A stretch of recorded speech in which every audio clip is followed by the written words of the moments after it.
Ал бізде келесі тақырып аяқтың бұзылыстары, яғни вальгус, варус, О-образный, X-образный бұзылысы бар балдарға арналған техникалар. Көбінесе бізде осы бұзылыстарға электрофорез, парафин немесе ортопедке барып жатасыздар ғой, ол техника бойынша бірінші біз черепті, яғни бас сүйекті толықтай босатып аламыз.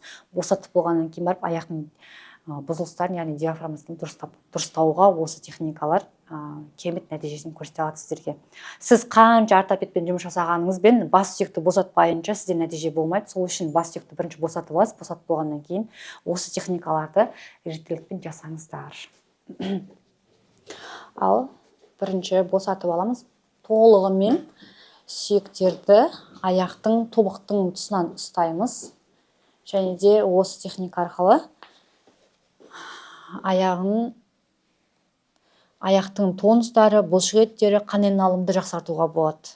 Кейбір балалардың аяқтары ысып немесе суып жүреді ғой, сол техникалардың барлығын осы бұзылыстарға жасауға болады. Ал кеттік, қарама қарсы түрде қаттырақ итереміз, тізесінен ұстаймыз. Оңға, солға қатты емес, бір 25-30 граммды итереміз аяқты жоғары қарай.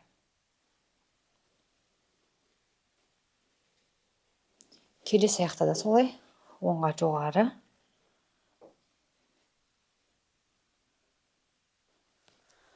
Аяқтың тонустарын,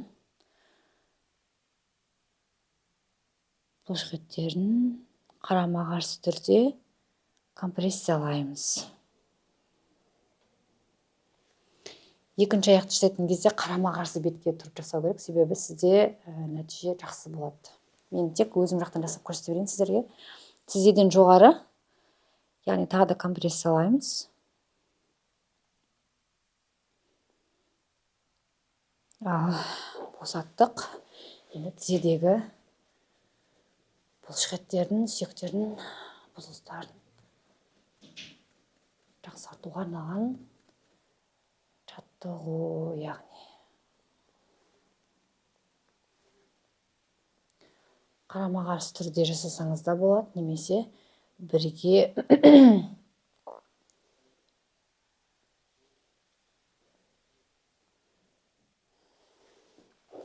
аяғымызды бүктіреміз.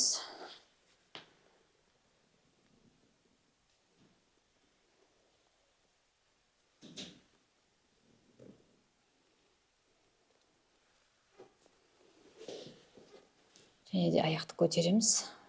Түсіреміз, көтереміз, түсіреміз. Көтереміз, түсіреміз. Екінші аяқта да солай.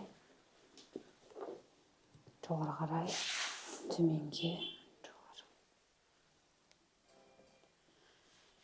Аяқтың бас жағын басып, жоғары жағын балтыр тұсынан жоғары қарай көтереміз.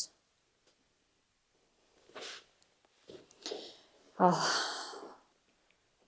үшінші техникасы барынша бұлшық етті, аяқты жоғары қарай көтеріп компрессиялаймыз.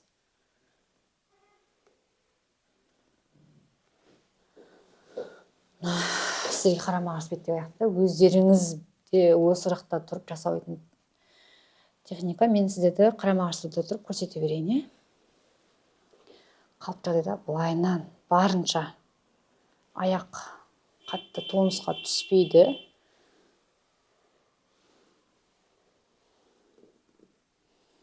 Және де бізде ең жауап беретін точка, мына осы точканы басып тұрыңыздар. 10 секунд бассаңыздар жетеді.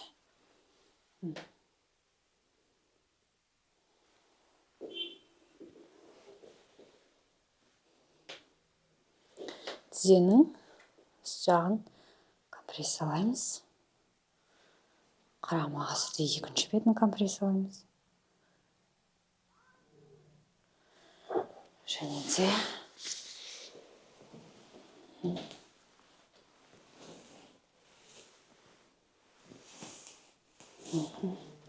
жібереміз. Екіншісі.